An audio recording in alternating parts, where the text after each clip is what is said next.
Oke, siap ya, fasten your seat belt. Kencangkan sabuk pengamannya karena kita mau ngebut. Karena pas sempat juga, hari ini saya mau selesaikan materi semuanya. Tapi ingat ya, nanti pas kalian presentasi, ini hanya poin-poin, tetap kalian harus gali lagi lebih dalam dan banyakin praktek. Oke, teknologi pendidikan anak usia dini. Kenapa sih sekarang eh, diajarin gitu anak-anak kecil diajarin teknologi? Karena kalian sendiri eh, tahu nggak sebelum saya jawab, coba dari kalian berempat, siapa yang mau kasih pendapat kenapa sih kita perlu mempelajari teknologi pendidikan anak usia dini? Yuk, cuma berempat nih, kita diskusi aja. Nggak ada yang benar atau salah, yang penting kalian mencoba untuk mengutarakan pendapat kalian. Kenapa kita perlu belajar teknologi pendidikan anak usia dini? Ayo, gimana Cleodora, Ica, Rica, Desli, Desiani? Kenapa kita perlu belajar tab ini?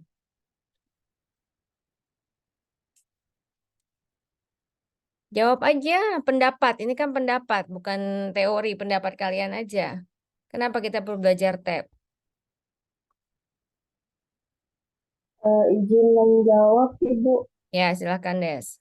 kenapa kita perlu mempelajari untuk teknologi pendidikan AUD itu supaya kita bisa lebih memvariasikan pembelajaran yang akan kita berikan kepada anak usia dini gitu Bu. Jadi kita nggak cuma yang gitu-gitu aja gitu Bu kalau memberikan materi kepada mereka. Jadi punya sesuatu yang lebih menarik untuk diberikan kepada mereka gitu Bu. Oke. Ada lagi? Kamu catat poin buat dirimu sendiri ya. Satu poin. Ada lagi? Nggak ada? Oke, kita lanjut ya. Nah, seperti yang tadi Desi bilang, teknologi pendidikan akustian ini kenapa kita harus mempelajari? Sebelum kita simpen dulu ya diskusinya, kita pelajari dulu apa sih teknologi. Teknologi itu asal katanya dari bahasa Yunani. Teknik berarti seni, keahlian atau sains. Logos berarti ilmu. Menurut Guy teknologi itu penerapan sistematik dari pengetahuan ilmiah atau terorganisasikan dalam hal-hal praktis. Ya, ada macam-macam teknologi. Ada teknologi komunikasi, teknologi informasi, transportasi, medis, dan banyak lagi. Apalagi sekarang di zaman era digital. Sekarang udah ada yang lagi ngetren. Kalian pernah dengar gak? AI, Artificial Intelligence. Pernah dengar gak? Jadi Belum Bu. belum, ya nggak apa-apa. Kalau itu lagi rame ada ChatGPT, AI, terus ada orang misalnya, makanya ada misalkan kalian pernah dengar ada video mukanya muka Desi misalnya contoh artis X misalnya, tapi sebenarnya bukan dia, itu orang lain.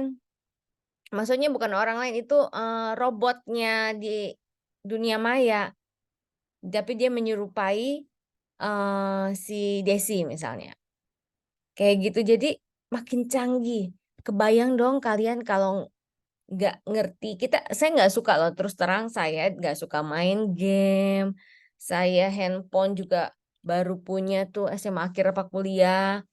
Cuma buat komunikasi doang, nggak suka dipakai buat yang lain-lain. Dulu nih, sekarang kan mau nggak mau, eh meskipun saya nggak suka, minimal saya tahu. Apalagi anak saya dua-duanya suka main game. Yang satu ini ada YouTube-nya sendiri gitu untuk game-game. Nah, jadi kita nggak bisa lari dari teknologi ya Cleodora nih. Jadi kita harus tahu browsing, banyak tahu update. Kenapa? Nanti siapa tahu amit-amit ya, tapi misalkan ada yang sekarang kan banyak penipuan-penipuan kan. Ada nomor di-hack lah, apa itu semua akibat dari kecanggihan teknologi bisa berdampak positif dan negatif. Nanti itu bisa jadi diskusi kalian. Komunikasi ini bisa handphone, bisa telepon. Zaman dulu itu kan pakai, kalau mau komunikasi zaman saya pakai surat. Surat. Jadi baru Dulu ada istilahnya sahabat pena. Saya ngirim surat, nanti dia dibalasnya bisa sebulan kemudian. Paling cepet tuh 2 minggu. Masukin kotak pos kayak gitu. Zaman sekarang udah nggak ada kayaknya ya. Kalian ngalamin nggak ngirim surat pakai kantor pos? Pasti nggak kan? Ngalamin nggak kan?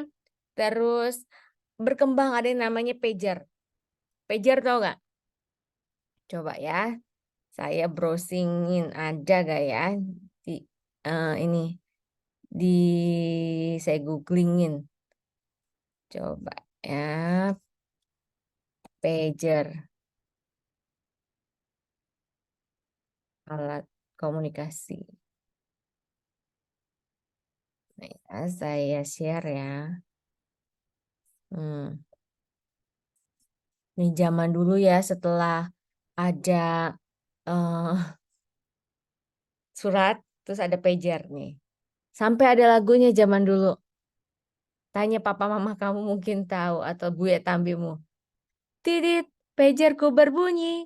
Tidit, gitu. Ada lagunya zaman dulu tuh. Karena dulu ini cuma kalau ini eh tuh cuma ada kayak kita mau chat WhatsApp nih zaman dulu kayak gini. Terus kalau mau ngubungin lagi gimana? Harus tetap ke wartel, tau gak wartel? Warung telepon. Kita lihat ya. Nih, warung wartel.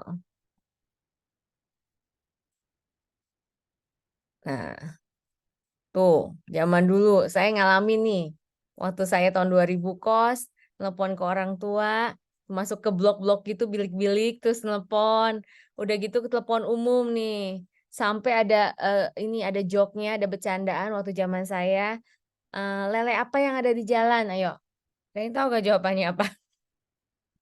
Lelepon umum. Maksudnya telepon umum. Sampai udah ada lagunya, udah ada ininya apa? Jokesnya. Ya ini lelepon umum kenapa? Karena dia banyak banget di jalan. Saya inget banget zaman dulu kalau ada ini ya mau ngomongin teman itu ngantri mesti nyiapin koin-koin itu loh. Masuk masuk belum yang di belakangnya. Mbak cepetan misalkan gantian gitu. Apalagi kalau kita yang ngantri dia lagi telepon pacarnya kali ya lama banget kita udah penting mau hubungin teman mau kerja kelompok. Aduh, dia nelponnya ke telepon rumah zaman dulu. Tuh kayak gini nih ngantri tuh zaman dulu ya wartel. Terus berkembanglah. Ada namanya handphone. Zaman dulu nih, kita browsing ya. Handphone pertama di dunia ya.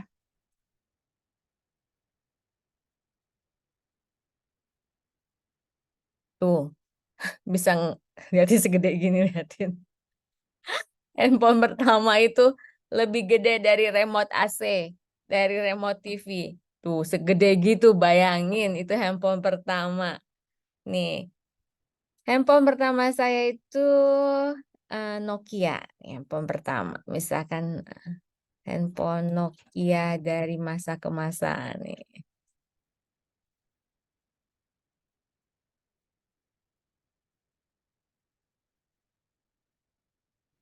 Nah, zaman dulu. Zaman dulu tuh punya Nokia udah keren. Handphone zaman dulu nih. Saya udah nggak tahu handphonenya di mana. Padahal kalau disimpan bisa jadi ini ya, museum. Nah, ini saya ngalamin nih handphone yang ini. Nah, terus berkembang tuh. Ada Samsung, ada macam-macam. Terus ada yang sempet ngetren tapi udah hilang. Itu namanya BlackBerry. Tahu gak kalian? Sempat dengar gak? Nih, BlackBerry. Wah, ini kalau punya ini, wih, itu berarti udah gaul. Nanti ini ya, apa ya istilahnya? Bukan WhatsApp, kalau BlackBerry itu chatnya ada khusus dia BlackBerry. Nggak tahu kemana, akhirnya tenggelam. Akhirnya diganti lagi smartphone. Mulai ini udah mulai masuk ini kan, eh banyak smartphone baru gitu. Hmm,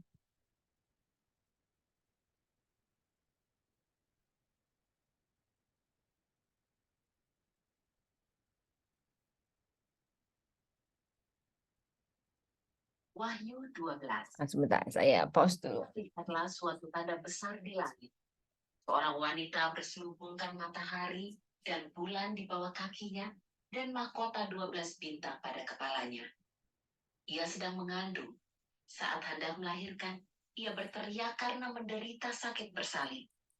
Bentar Terlihat ya. pula suatu tanda lain di langit. Nah, ada Simon, handphone Simon. Terus 96. Tapi jarang banget zaman dulu tuh orang punya handphone. Nokia komunikator ada ini. Sampai akhirnya 2008 ada Android sama Apple. 2014 mulai muncul vendor-vendor smartphone baru. Dan sekarang udah banyak kan, ada OVO, Vivo, banyak kan. Ada yang bisa tinggal sesuai budget. Udah banyak banget sekarang pilihannya. Jadi, nah tuh evolution handphonenya tuh. Zaman dulu perkembangan. Dulu ada yang sampai ini kabelnya harus panjang. Dibuka kabelnya. Terus ada yang kayak gini. Sekarang udah nggak perlu nih. Tuh. Udah apalagi ada Android, ada Apple makin canggih. Jadi teknologi juga berevolusi. Ya, itu yang saya mau kasih lihat. Kenapa kita perlu belajar teknologi? Karena kalau enggak kita tertinggal. Ya, itu untuk komunikasi. Informasi ya zaman dulu kita nih, zaman dulu saya cuma ada TV, TVRI zaman dulu. Kalian ngalamin nggak TVRI? Habis TVRI itu ada baru RCTI kalau nggak salah. Jadi tahun 1980-an itu kalian belum lahir ya. 80-an itu satu-satunya channel TV yaitu TVRI. Terus ada radio juga. Ada radio zaman dulu itu pakai ada kalian ngalamin kaset nggak? Ada kaset, terus nanti ada zaman dulu lagi tuh ada piringan. Piringan gitu mau dengerin musik. Terus ada nanti mau nonton dari mulai ada kaset yang gede, video itu. Terus ada LCD, VCD kayak gitu-gitu. Sampai akhirnya sekarang kita tinggal nggak usah pakai apa-apa mau ngedrakor dari Telegram bisa, dari YouTube bisa, ada banyak situs-situs untuk ngedrakor, ngedracin ya kan. Informasi sekarang udah gampang banget. Nggak perlu koran dulu masih nunggu koran cetak, sekarang udah online semuanya. Transportasi zaman dulu itu masih jarang. Zaman saya itu masih jalan kaki, masih ada beca, terus delman. Sekarang Gojek, Grab, udah motor, sepeda udah jarang kan. Yang menurut saya dibonceng tuh ke kampung-kampung naik sepeda. Sekarang semuanya orang bersepeda motor. Sepedanya jadi mahal. Kenapa? Karena buat olahraga. Udah mahal-mahal gitu yang buat olahraga, bukan buat transportasi. Yang zaman dulu memang buat transportasi gitu. Ini buat olahraga dan bergaya. Teknologi medis sekarang udah canggih banget. Bahkan banyak teknologi yang bisa, kalau kalian suka nonton film-film itu kan, agent-agent atau film ini yang virus itu disebar. Itu kemarin ada isu-isu sebagainya, itu bagian dari teknologi. Contoh teknologi populer. Teknologi saat ini berkembang dengan pesat dan teknologi yang sangat populer adalah gadget khususnya smartphone. Gadget smartphone adalah alat elektronik berukuran kecil yang memiliki fungsi khusus dan praktis. Gadget smartphone dahulu hanya digunakan oleh kalangan menengah ke atas. Saat ini, paman pentol anaknya juga pegang gadget kan? Terus di kampung-kampung kalian yang coba lihat di kampung, anak kecil-kecil udah pegang handphone. Zaman dulu yang punya handphone dan zaman saya itu, aduh mesti nabung dulu. Ini susah kalau mau punya handphone. Sekarang kayaknya gampang banget gitu. Nah, ini saya sama Bu Eli sempat melakukan survei interaksi sosial pada anak pengguna gadget smartphone. Nah, hasilnya 72 siswa menggunakan gadget smartphone dalam setiap harinya. Siswa yang menggunakan gadget smartphone memberikan pengaruh pada interaksi sosial yang dilakukan. 56% siswa menunjukkan interaksi sosial disosiatif atau negatif, 44% asosiatif atau positif. Terus tingkat pendidikan dan pekerjaan tidak mempengaruhi pengaruh interaksi sosial anak. Ini dari hasil survei di Kota Palangkaraya. Nanti kalian kalau mau mau bakal skripsi juga bisa. Ya, skripsi misalkan mau di kampung kalian mau survei. Bisa ya. Ini kalian harus udah mulai mikir mau skripsi apa. Nah, menurut Association for Educational Communication Technology atau AECT, katanya teknologi pendidikan merupakan suatu proses yang kompleks dan terpadu yang melibatkan orang, prosedur, ide, peralatan, dan organisasi untuk menganalisis masalah, mencari pemecahan, melaksanakan evaluasi, dan mengelola pemecahan masalah tersebut yang mencakup semua aspek belajar manusia. Teknologi pendidikan atau teknologi pembelajaran. Apa bedanya? Menurut Undang-Undang Sisdiknas, pendidikan merupakan usaha sadar dan terencana untuk mewujudkan suasana belajar dan proses pembelajaran agar peserta didik secara aktif mengembangkan potensi dirinya. Sedangkan kalau pembelajaran itu proses interaksi peserta didik dengan pendidik dan sumber belajar pada suatu lingkungan belajar. Jadi, pendidikan itu, pembelajaran itu ada bagian dari pendidikan. Teknologi pendidikan berkaitan dengan teori dan praktek dalam desain. Nanti nih kalian tugas akhirnya big project-nya kan harus mendesain, membuat pengembangan, terus lihat pemanfaatannya, pengolahan, penilaian, dan penelitian proses sumber dan sistem untuk belajar. Nanti kalian bikin misalkan, kan udah sempat dibagikan tema-temanya. Kalau bisa udah dari sekarang, jadi kalian nggak udah dicicil dari sekarang. Jadi bikin desainnya gimana. Jadi setelah ini nanti kalian banyak presentasi sama Kak Golia, kalian bisa konsultasi di WhatsApp group juga bisa ya. Kalau Bu saya sempat bikin ini begini. Nanti kalian bikin setelah ini materi semua selesai, kalian sambil presentasi misalkan bikin Canva langsung di tag ya, di tag di Instastory, tag saya, tag AMPS, tag Kak Gloria. Misalnya apa yang kalian buat. Jadi apa aja nanti ya. Udah langsung praktek kita. Sebentar. Teknologi pembelajaran merupakan kajian objek formal belajar pada manusia secara individu maupun kelompok. Istilah pendidikan fokusnya lebih luas daripada pembelajaran. Itu ya tadi ya. Teknologi pembelajaran adalah bagian dari teknologi pendidikan atau teknologi pembelajaran adalah bentuk operasional dari teknologi pendidikan. Istilah teknologi pendidikan dipakai bergantian dengan istilah teknologi pembelajaran. Jadi nggak usah bingung. Kalau nanti kalian browsing kok ada istilah teknologi pendidikan, ada teknologi pembelajaran. Karena itu suka dipakai istilahnya secara bergantian. Landasan falsafahnya dari teknologi. Ini ada ontologi, epistemologi, dan aksiologi. Apa itu onto? Apa? Apa itu onto? Apa? Ontologi itu intinya dia akan menjawab pertanyaan apa. Jadi, teknologi pendidikan sebagai bagian pengembangan untuk memudahkan hubungan siswa atau peserta didik dengan dunia lingkungannya. Kalau epistemologi itu menjawab pertanyaan bagaimana. Jadi ada prosesnya, bagaimana TP dapat menjawab persoalan-persoalan pendidikan seperti kurikulum, teori belajar, strategi pembelajaran, dan sebagainya. Aksiologi itu menjawab pertanyaan untuk apa? TEP itu untuk apa? Untuk memberikan kemudahan, khususnya dalam hal aplikasi. Namun hal tersebut bukan tujuan, melainkan rancangan strategi untuk menemukan sifat memanusiakan teknologi. Kayak tadi, ribet banget deh kalau mau komunikasi. Pakai surat sebulan. Kalau ibaratnya, ayah, ibu sakit, dikirim sebulan, keburu meninggal orangnya kelamaan.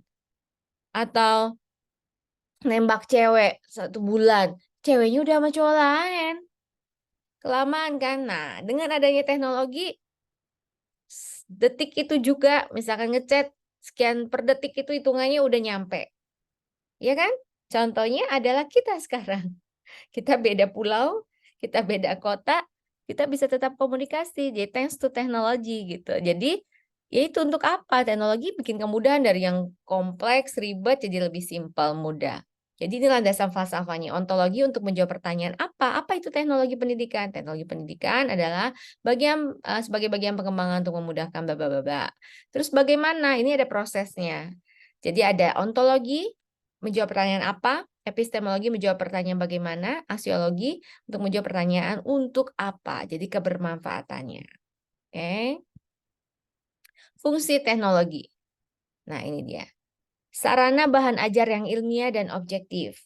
Sarana memotivasi peserta didik yang semangatnya rendah. Membantu peserta didik mempresentasikan yang mereka ketahui, meningkatkan efektivitas belajar. Mempermudah penyampaian materi, mempermudah desain pembelajaran sebagai media pendukung pembelajaran, sarana pendukung terlaksananya program pembelajaran yang sistematis, sarana meningkatkan keberhasilan pembelajaran. Itulah fungsi teknologi. Nah, tadi fungsinya apa? Sekarang manfaat teknologi pendidikan. Bagi pendidik, guru ya, kalian nih di sini, nanti perannya sebagai pendidik. Memudahkan tercapainya tujuan pendidikan, memudahkan desain pembelajaran, menunjang metode pembelajaran. Tadi kata Desi di awal kan, ya gitu-gitu aja. Jadi belajarnya, saya mau tanya tadi gitu-gitu aja tuh apa maksudnya? Apa Des? Tadi kamu jawab nggak gitu-gitu aja tuh apa? Ayo Des, jelasin Des.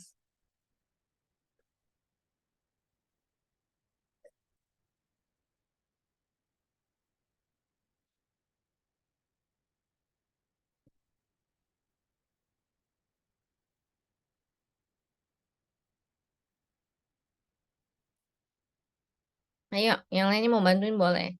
Kan tadi biar pembelajarannya nggak gitu-gitu aja. Maksudnya apa? Saya paham, tapi kan siapa tahu persepsi kita beda. Jadi saya pengen tahu maksudnya gitu-gitu aja tuh apa, Des? Ayo, jawab. Jangan diam.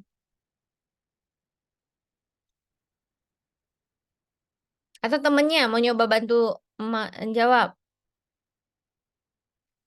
Ayo, kalian ini cuma Bu, berempat. Bu, Ya, saya mau bantu jawab. boleh Rica, ayo. Mungkin maksud Desli itu belajar yang tidak itu saja itu mungkin belajarnya tuh bukan cuma satu materi aja, mungkin eh, banyak kegiatan belajar yang lain gitu. Seperti misalnya hari pertama itu anak dikasih tonton video pembelajaran, terus nanti besoknya beda lagi. Mungkin seperti itu, Bu. Oke. Sama nggak, Des? Begitu maksudnya? Oh, nggak tanggung jawab dia. Oke, thank you Rica. Ya, mungkin maksudnya seperti ini nih manfaatnya. Jadi bisa memudahkan tercapai tujuan pendidikan, ada desain, meningkatkan efektivitas pembelajaran, efisiensi waktu, lebih mudah menyampaikan materi, menjadi daya dukung pengajar bagi seorang pendidik. Misalnya kayak tadi, mau ngajarin lagi tema ayam gitu. Bawa ayamnya ribet, misalkan nggak punya tuh gurunya nggak punya ayam. Bagus kalau bawa ayam benerannya misalnya. Akhirnya apa? Diputerin dulu tuh video ayam. Karena akan lebih efektif anak jadi lihat, oh itu yang namanya ayam ya Bu Guru atau Bunda. Daripada kalian cuma mendongeng atau pakai kertas. Kertas itu kan cuma nggak bisa bergerak kan. Kertas, jadi 2 dimensi aja misalnya. Atau bukan 2 dimensi, dia cuma ya gitu aja nggak bisa bergerak. Nah, kalau misalkan pakai kalian bikinin videonya atau apa, kalian lebih video singkat 2 minggu lagi 2 menit 2 menit aja misalnya kayak gitu ada ayam pertumbuhan dari telur menetas sampai anak ayam terus sampai jadi ayam sampai jadi ayam goreng nggak sampai ayam aja udah terus itu anak jadi belajar lebih ngerti lebih menarik lagi apalagi ada suaranya. Nggak ada suaranya, ada apa, pasti lebih menarik.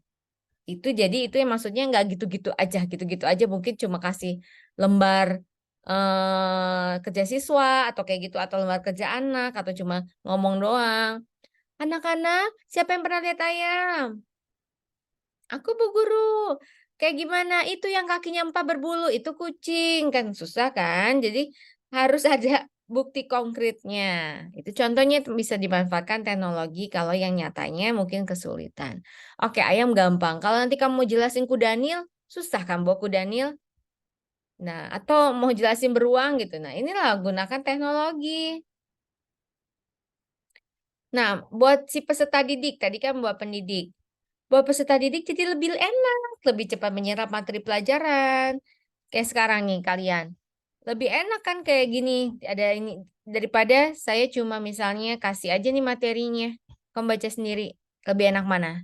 Dengan ada Zoom, maksudnya Zoom ini cuma alatnya aja ya. Nanti ada Google Meet. Kalian mesti tahu nggak cuma Zoom, ada Google Meet, ada Skype, ada Microsoft juga Microsoft juga ada banyak-banyak banget untuk bisa berkomunikasi.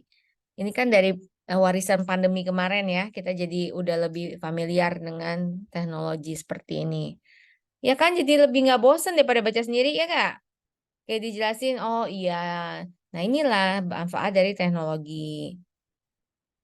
Kalian siswa juga bisa berekspresi kayak kalian bisa berekspresi lewat Canva, lewat apapun gitu, CapCut atau Vivo atau video apapun lah, Reels atau apa TikTok atau apa kalian bisa lebih berekspresi gitu. Cuma pesan saya udah ngerti nanti jangan alay ya.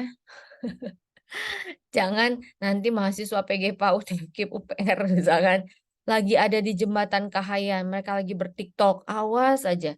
Ketabrak lah, jatuh lah kan konyol gitu. Ada waktu itu berita lagi TikTok atau apa sampai jatuh kan? Ada itu dia lagi mau bikin konten dijatuh ke jurang. Kayak gitu kan bahaya. Jadi hati-hati juga. Atau lagi marah sama pacar, bikin status, bikin TikTok atau apa marah-marah gitu. Terus viral kan atau menyebarkan yang sering kan menyebarkan video yang mungkin putus sama pacarnya sakit hati disebarkan lah video makanya hati-hati ya kok pacaran jangan macam-macam ya kalian harus lebih pintar kan udah ikut kuliah teknologi jadi harus lebih ngerti teknologi ya minimal yang basic-basic tuh kalian sudah tahu. Nah, unsur-unsur utama dalam teknologi pendidikan ada yang namanya hardware ada yang software. Nah, ini semua perangkat pembelajaran yang berupa konsep, rencana, dan metode kurikulum dalam pembelajaran. Contohnya ini. Yang berupa aturan, semuanya ini namanya software. Kalau kalian nih, pasti dipakainya yang RPPH, Prosem, Prota, kayak gitu. Karena kan dunia pendidikan. Nah, terus unsur-unsur utama dalam teknologi pendidikan. Nah, ini hardware-nya, tadi software-nya. Software tuh yang datanya lah kayak gitu. Hardware ini yang bentuknya, yang hard kerasnya, perangkatnya, alat bantunya. Jadi kalian bisa pakai TV, VCD, atau laptop. Alat kalau itu audio visual, ada yang audio, ada tape, handphone, visual pakai poster itu juga bisa. Benda-benda lain yang menunjang proses pembelajaran. Nanti tugas kalian di tugas akhir itu kalian kan bikin audio visual atau mau audio atau visual terserah, tapi nanti juga ada untuk evaluasinya kalian bisa bikin modul, buku atau papan evaluasi apa terserah, ya.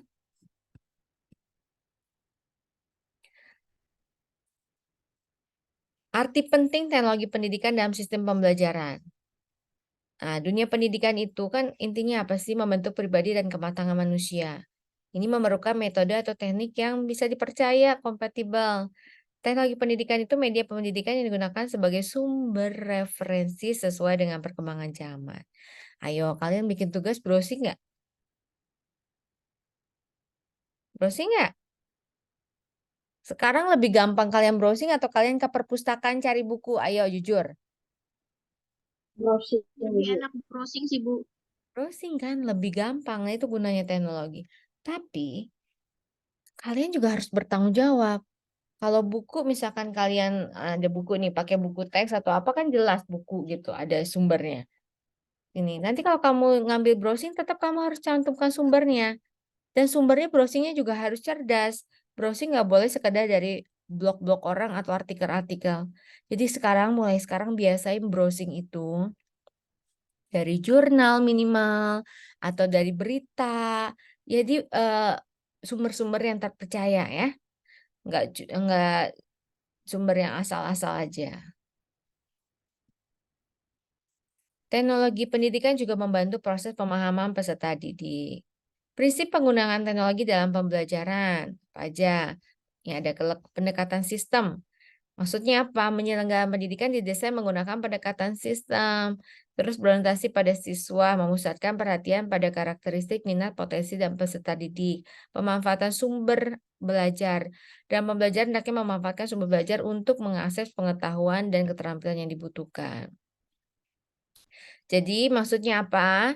Prinsip-prinsip penggunaan teknologi dalam pembelajaran tuh yaitu ada pendekatan sistem, jadi disesuaikan sama sistem yang ada. Misalkan kalian mau mendesain menggunakan pendekatan sistem, misalnya kalian nanti ke sekolah TK, terus kalian datang dulu tanya sama gurunya, ngobrol misalnya, boleh temenin sama Kak Gloria.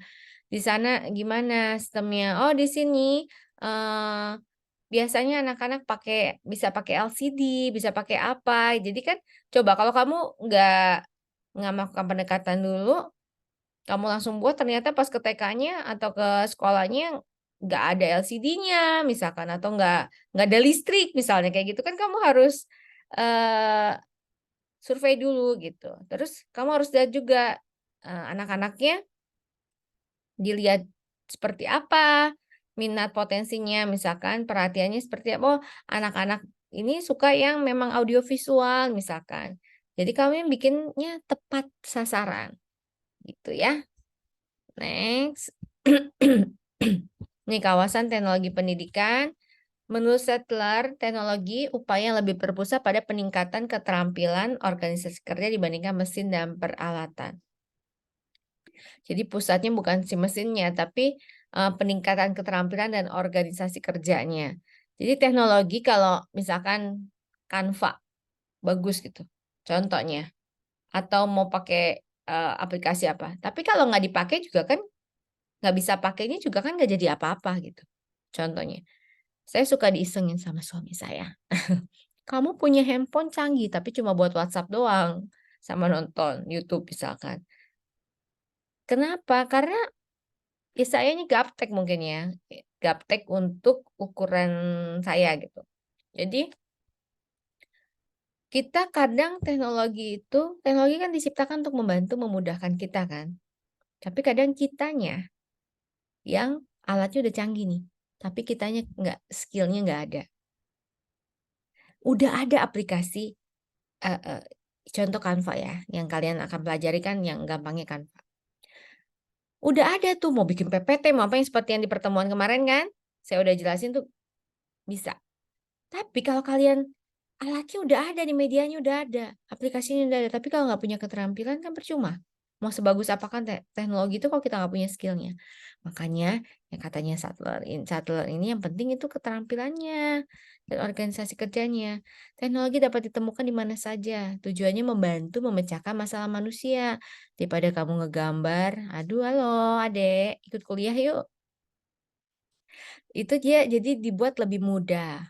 Teknologi harus mempertimbangkan norma dan nilai yang berlaku. Jadi kalian nanti buat Canva ingat kode etiknya. Kalian jangan kopas. Kalaupun kalian nggak bisa bikin sendiri, kamu mau nyomot gambar orang, jangan lupa kasih keterangan itu ngambil di mana kayak gitu. Ya, etika menggunakan teknologi. Teknologi harus bebas nilai, namun penggunanya syarat dengan aturan nilai dan estetika. Ini ya. Tetap ada aturan mainnya. Apalagi sekarang kan makin ketat undang-undang ITE ya. Oke, kawasan teknologi pendidikan ini ada desain. Nah, ini yang tugas kalian nanti ini. Mendesain, melakukan pengembangan, terus ngecek pemanfaatannya, pengelolaannya, dan penilaiannya. Kita bahas satu-satu ya. Desain. Desain itu gimana sih? Kayak kalian mau desain tentang bullying misalnya. Pencegahan bullying pada anak usia dini. Kalian udah bagi belum sih? Kemarin udah diundi belum? Des. Sudah, Desi ke bagian apa? Bully, Ibu. Oh, pas nih mau ngasih contohnya. Rica ke bagian apa? Masih di mute, Cak. Ica kemarin bagian tentang kalau salah sih, Bu. Apa? Temanya tentang lingkungan jadi. Oke, Ica. Tentang lingkungan, Bu. Loh, Rica tadi apa? Ica lingkungan. Kalau Rica, Kalau Ica Yuni itu kemarin Bu tema budaya Kalteng. Nah, yang hmm, kedua itu kan tema lingkungan. Punya saya kalau tema lingkungan. kebakaran hutan kayak gitu ya. Berarti Ica kamu budaya Kaltengnya. Kalau Cleodora apa? ABK ya, Bu. Oh, jadi untuk bisa empati kayak gitu ya. Oke. Nah, itu nanti kalian mulai desain misalnya kayak tadi contohnya anggap contoh bullying. Kalian harus mulai desain tuh, Desi. Browsing-browsing apa sih bullying, pencegahan bullying buat anak, ngajarin ke anak PAUD loh. Ini ingat ini PAUD ya. Jadi harus bahasanya sesimpel mungkin, pakai gambar-gambar, misalkan contoh gambar anak lagi ini, boleh gak? Yes or no, kayak gampang-gampang gitu. Boleh gak? Terus bullying itu apa sih? Nanti kalian kamu bikin videonya, terus kalau udah bikin videonya nanti kamu bikin modulnya bukunya, ngerti gak mana yang boleh mana yang enggak kayak gitu misalkan. Nah, itu desain. Atau nanti Rica mau bikin tentang lingkungan ini, tentang kebakaran hutan, kayak apa. Itu juga ada. Browsing-browsing lah. Apalagi sekarang masih banyak. Kadang masih bisa kebakaran. Ini kan lahan kan. Kamu kumpulin tuh foto-fotonya. Atau kamu pas lagi lewat jalan ada ini foto. Itu kan hasil kamu tuh. Jadi hak ciptanya kamu yang moto sendiri kok. Kayak gitu. Terus nanti kenapa bisa begini? Kita nggak boleh apa kayak gitu kan. Jadi sosialisasi eh, menjaga kelestarian lingkungan gitu, atau apalah nanti kamu kasih judulnya masing-masing. Terus Ica sosialisasi atau ini untuk anak PAUD dengan tema mencintai budaya lokal misalkan kayak gitu. Jadi nanti kamu cari apa aja makanan, tarian atau apa kayak gitu tentang budaya lokal. Nah, kalau kamu comot-comot gambarnya dari internet itu kan riskan. Jadi kamu gimana caranya mungkin kamu ada siapa teman yang anak seni dipinjam, aku foto lah kamu lagi pakai baju adatnya misalkan itu lagi ada tari di videoin atau kamu nonton seni lah. Gini nanti kamu ambil kayak gitu, izin dulu. Ya terserah. Atau kamu foto yang bagus, minta teman ini jembatan Kahayan atau apa pas lagi malam atau apa kasih contoh. Ini landmarknya Kota Palangkaraya misalnya kayak gitu. Ya, silakan masih banyak waktunya berpikir kreatif. Itu November ya. Ini masih ada waktu berapa bulan nih? November, paling lambat awal Desember ya. Theodora tadi tentang ABK, banyak kan gambar-gambar tuh ABK, tapi dilihat mana yang bisa boleh dipakai. Kalau yang ada hak cipta ya nggak boleh. Kalau enggak ya kamu bikin atau kamu kalau kamu bisa gambar-gambar terserah lah. Gimana misalkan judulnya sosialisasi atau ini dengan tema melatih empati pada sesama yang berkebutuhan khusus misalkan kayak gitu. Ya, nanti bisa juga dari cerita kamu misalkan ada cerita, ada terserah lah. Silakan berkreativitas. Dulu ya mahasiswa kakak tingkat kalian yang lumayan lah. Ini project ini dijadiin skripsi sama dia. Jadi sekalian bikin buat skripsi. Jadi dia bikin mata kuliah saya ini, dia buat jadi skripsi. Udah lulus waktu itu kayaknya 2 orang. Jadi siapa tahu kalian misalkan bikin ini bisa jadi skripsi. Kayak bikin, gak mesti yang big project, pas bikin yang lagi tugas-tugas yang Canva atau apa, jadi punya ide gitu. Kayak tadi mau bikin survei atau apa, ini kalian tuh harus sambil ini loh. Kalian tuh semester 7 kan ya? 5, 5, Bu. semester 5. Mulai mikirin tuh. Jadi nanti siapa tahu semester 7 kalian sudah bisa ambil skripsi. Itu desain. Terus habis desain ada pengembangan. Nah, udah punya idenya, nanti kalian tinggal pikirin, mau diapain nih idenya yang tadi. Terus kalian kembangkan, mulai diterjemahkan dalam desain, bentuk fisiknya seperti apa, nanti pakai audio, pakai visual, pakai poster juga atau pakai apa, terserah. Mulai kamu ada keterkaitan antara teknologi dan teori. Nanti kalian kan juga bikin makalahnya dikumpulin. Jadi kamu harus bikin tentang bullying, tentang budaya, tentang lingkungan, tentang ABK, itu juga harus ada bab 2-nya, harus ada teorinya. Bab 1 pendahuluannya, tentang kenapa temanya, latar belakangnya. Bab 2 teorinya tentang tema kalian, baik tentang teknologi yang dipakai ataupun tentang si bullyingnya atau tentang lingkungannya dan sebagainya. Bab 3 nanti metodenya. Metodenya apa? Metodenya yaitu kamu mau melakukan sosialisasi misalnya. Bentuknya apa diceritain, terus kesimpulannya apa, ternyata anak-anaknya pas diterima gitu, sosialisasinya lancar atau apa, nanti saya kasih contoh kayak laporan ininya, laporan untuk kegiatannya. Tapi kalau untuk makalahnya ya itu jangan lupa dimasukkan juga teori-teorinya, singkat-singkat lah yang intinya kalian pakai. Nah, habis pengembangan dilihat pemanfaatan, kamu harus cek bermanfaat kan yang dibuat, buat apa kalau nggak bermanfaat kan. Ini aktivitas menggunakan proses dan sumber untuk belajar. Terus di pengelolaan kamu harus dicek juga, meliputi nih pengendalian teknologi, pembelajaran melalui perencanaan, pengorganisasian, pengkoordinasian, dan supervisi. Nanti kalian sambil bisa konsultasi sama Kak Gloria atau kamu kakak-kakak tingkat yang pernah ngambil mata kuliah ini, kalian boleh tanya-tanya juga. Terus kalian bisa juga tanya gurunya, banyak lah. Kalian bisa minta supervisi juga. Kamu nanya saya juga boleh. Kasih lihat, Bu, progres saya udah sejauh ini. Kirim aja. Terus jangan lupa ada evaluasi. Evaluasi itu proses penentuan memadai tidaknya pembelajaran dan belajar. Misalkan kalian sudah buat videonya nih, jangan langsung kasih ke anak. Kalian putar dulu di antara teman atau kasih lihat ke Gloria atau kalian bisa juga minta pendapat dosen lain misalkan untuk lihat juga silahkan evaluasi ada masukan nggak.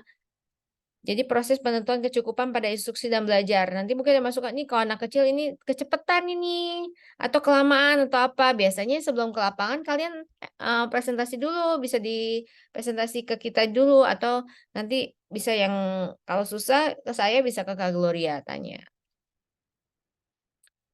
Nah, terakhir penilaian. Udah ini hasil evaluasi disajikan dalam bentuk penilaian nilai bobot norma baik buruk berkaitan desain, pengembangan, pemanfaatan, dan sebagainya. Nah, ini kalau udah ke anak-anak, kalian bisa bentuknya kayak tadi. Kita kan mau tahu yang kita buat ini udah oke apa belum, adalah ketika anak, misalkan tentang bullying, udah kita bikin nih videonya. Terus kita pengen tahu anak ngerti gak ya dari media yang kita buat ini, dan kita kasih misalkan dari anak-anak dikasih bikinin buku. Di situ ada tentang teknologi yang boleh apa enggak atau ini begini boleh apa enggak, bullying, tindakan yang perilaku yang baik atau tidak kayak gitu. Ternyata anak jawabnya benar semua, berarti kan sukses. Tadi medianya kan ingin menyampaikan informasi kan dari yang kompleks jadi simpel, lebih menarik tadi kan sesuai fungsinya. Gitu ya.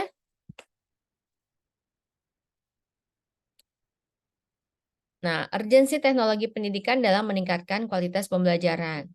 Di sini diperlukan kepiawaian guru tadi ya, skill nih, keterampilan menggunakan metode dan teknologi pembelajaran yang tepat atau teknologi pendidikan yang tepat meningkatkan efektivitas mengajar dan belajar. Makanya tadi perlunya berlatih, latihan, lama-lama juga terbiasa. Manfaat menggunakan teknologi pembelajaran memberikan kemudahan mengajar bagi guru, dapat digunakan untuk menjelaskan tema abstrak kayak tadi ya, bullying kan abstrak. Empati abstrak, budaya abstrak buat anak TK kan. Melestarikan apa? Melestarikan anak. Tapi kalau ada videonya, audiovisualnya itu kan jadi lebih konkret. Belajar tidak membosankan, mengaktifkan semua indera. Kayak misalkan tadi bullying, udah ngedengerin, matanya ngelihat nonton nih, terus telinganya mendengar. Terus nanti mereka mengerjakan, udah ada sensorinya atau ininya, semuanya. Nanti kalau kamu nih si Rica tentang ini kamu boleh misalkan bikin buku tentang lingkungan. Jadi di situ nanti misalkan bukunya ada daun, jadi mereka bisa merasakan kasarnya daun atau apa atau batu apa mereka mengenal tentang lingkungan. Makanya terserah lah, makin browsing-browsing. Masih ada waktu banyak untuk kalian mengeksplor. Mengimbangi indera yang lemah. Menarik minat anak, membantu mendekatkan dunia teori dengan realita kayak tadi ya. Kan susah bawa kuda Nil, kan bisa didekatin kayak gitu. Atau mau bawa macan gimana? Tapi kan kalau dengan ada video kayak gitu anak kok jadi tahu setidaknya macan itu seperti apa. Tujuan teknologi pendidikan memecahkan masalah belajar, meningkatkan kinerja pembelajaran. Sudah selesai. Bentar ya, ada lagi satu materinya, tambahannya. Saya share screen dulu. Udah kelihatan belum? Sudah, Bu. Udah, Bu. Nah, ini tambahan materinya langsung aja saya kasih. Beres loh 1 semester guys. Mengenalkan teknologi digital. Nah, sekarang tadi saya bilang kan anak itu era digital. Ini sekilas info tentang si anak ini. Akibat dari kemajuan teknologi pada perilaku masyarakat. Ini ada perbedaan-perbedaan pria dan wanita. Katanya semakin besar posisi wanita yang memegang posisi sebagai pemimpin baik dalam dunia pemerintahan maupun dalam dunia bisnis. Kalau dulu kan cowok, sekarang udah ada emansipasi. Meningkatkan rasa percaya diri. Terus pola interaksi antar manusia yang berubah dengan kehadirannya komputer gitu. Kebanyakan rumah tangga golongan menengah ke atas telah merubah pola interaksi keluarga. Ya, jadi ada akibat lah pasti dengan kemajuan teknologi di masyarakat. Terus perkembangan media teknologi mempengaruhi perkembangan anak. Iya semuanya, nggak cuma ini nih, materi ini buat nanti kalian bikin Canva infografik. Ya, Canva infografik kayak kalian mau ngasih kayak kampanye atau kayak ya yang kemarin saya kasih contoh. Jadi misalkan kalian buat eh, dampak positif teknologi atau dampak negatif teknologi. Tahu nggak? Ini tugas anak saya loh. Anak saya kemarin kerja kelompok bikin tugas ini. Sebentar, saya ada gak? Nanti saya kasih lihat tugas anak saya.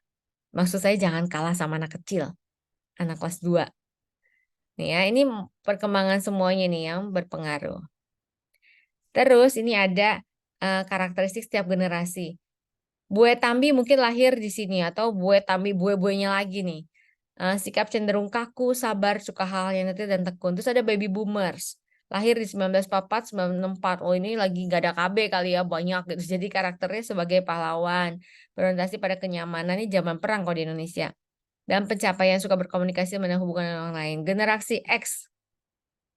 Generasi X ini mandiri, kreatif, mampu mencari alternatif cara penyelesaian masalah, mudah beradaptasi dengan perubahan dan memiliki kemampuan untuk merubah arah dengan cepat, kurang berkomitmen terhadap pekerjaan katanya. Generasi Y, saya nih generasi Y, kreatif, manja dan ambisius katanya generasi Y. Generasi Z, net digital itu kalian ya kan? Kalian lahir tahun berapa? 2003, Bu. Aha, situ tuh. Kalian tuh masuknya udah kalau nggak Z, net digital. Generasi net memiliki ambisi besar untuk sukses, cenderung praktis dan berperilaku instan, speed. Sampai ada dibilang kan, mie instan aja nggak instan kan? Kalau saking pengennya kalian instan yang cepet-cepet, mie instan aja nggak instan, perlu proses diseduh dulu kan? Cinta kebebasan, percaya diri cenderung menyukai hal yang detail. Keinginan besar untuk mendapatkan pengakuan digital teknologi informasi. Nah, ini perbedaan digital natif dan digital imigran. Kalau saya ini digital imigran. Dari yang zaman dulu, saya udah ngalamin yang tidit, dari yang surat, pager, wartel, sampai sekarang yang canggih. Nah, ini saya digital imigran, generasi yang mengenal digital setelah mereka dewasa. Saya nih. Kalian itu digital natives. Jadi generasi yang sudah mengenal dunia digital sejak lahir. Mereka lah penduduk asli sebuah dunia yang disebut dunia digital. Gitu. Kenalkan komputer pada anak sesuai dengan usia mereka. Nah, di luar negeri ini di Eropa udah balik lagi anak TK udah nggak boleh lagi teknologi ditarik semuanya. Jadi hasil survei mereka dampak negatif dari teknologi, akhirnya mereka membuat kebijakan pemerintah negaranya. Di kita belum ya. Kenalkan komputer pada anak sesuai dengan usia mereka. Temani anak saat mereka menggunakan komputer. Pendidik dan orang tua hendaknya terus mengembangkan pula kemampuan dan keterampilan dalam menggunakan komputer. Buat kesepakatan, apa yang boleh, apa yang nggak boleh. Terus komputer juga mempunyai efek-efek tertentu fisik seorang, perhatikan masalah tata ruang, cahaya, bahaya listrik, posisi duduk, tinggi meja, dan lain-lain. Jadi anak tuh benar nyaman, aman, sehat saat menggunakan komputer. Perkenalkan namanya dan tunjukkan bentuknya. Ini dampak dan pengaruh positif game komputer untuk anak usia dini. Ini agak sulit ya. Nggak usah ngomongin jauh-jauh anak saya aja sendiri. Nggak mungkin saya larang juga sekarang karena semua temennya main kayak gitu. Tapi yang kita bisa lakukan apa? Ya kita akan sambil terus komunikasikan, diskusikan. Dan bikin kesepakatan juga. Jadi, dan ambil positifnya main game, mereka pola pikirnya jadi anak yang bermain game, problem solvingnya lebih oke. Karena mereka biasa untuk berpikir solutif kan. Jadi anak untuk mengaplikasikan proses pemecahan masalah dan logika, melatih keterampilan visual spasial. Jika dikonsumsi secara sehat, permainan komputer dapat menjadi medium menginspirasikan perasaan bahagia dan pelepas stres. Jadi nggak selalu negatif. Nah, ini yang negatifnya. Ada bila kelamaan, ada unsur kekerasan. Terus anak jadi isolasi sosial ya, jadi lebih seneng main game, main sendiri. Bisa jadi degradasi nilai moral terhadap sosok wanita. Kan mulai ada pornografi, porno aksi. Sekarang aja kan LGBTX kayak gitu kan anak kecil sudah di film-film udah mulai ada tuh. Ya, kalau anak kecil nggak dididik dia jadi kasihan kalau dia nggak ngerti kan. Penelitian oleh Jental DKK yang mengatakan amati anak meluangkan waktu untuk game secara berlebihan dan bidang akademis justru memiliki nilai rendah. Selain ilmu kesehatan, bisa merusak kondisi kesehatan ya. Untuk berkomunikasi dengan para predator seksual. Nah ini anak kecil kan main game online. Nah cara mengajarkannya gimana nih menurut Buckleitner? Program-program yang fokus pada keterampilan awal, kayak pengenalan huruf, berhitung misalnya.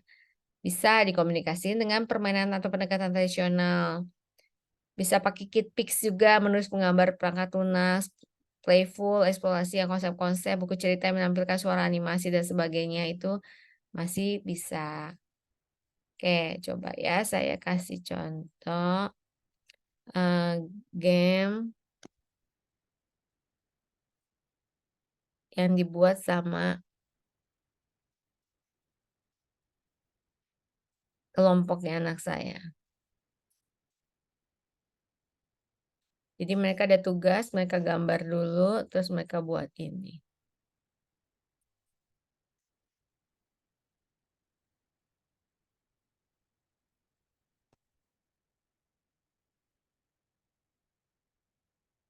Nah, ini tugasnya ya. Maksud saya kamu, ini anak, ini aja udah buat begini, kalian jangan sampai nggak bisa. Jadi mereka gambar gini, loh. Kelihatan? Kelihatan nggak? Sebentar.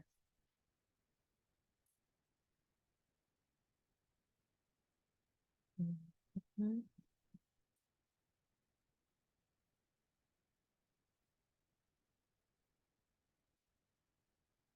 Kelihatan nggak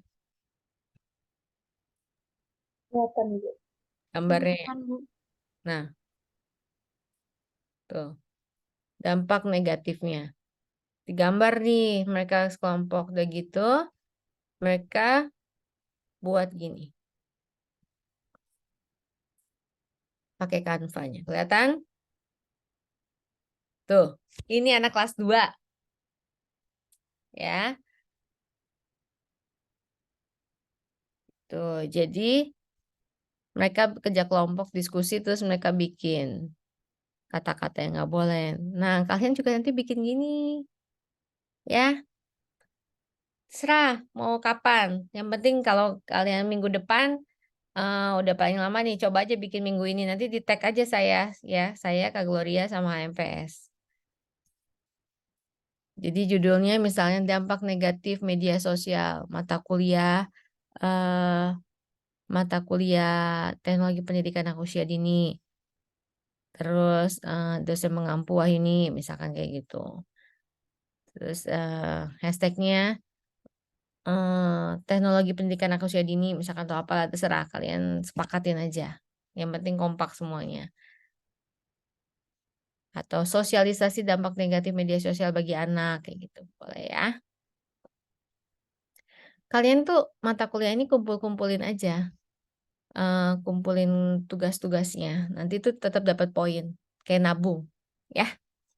Oke, semangat ya.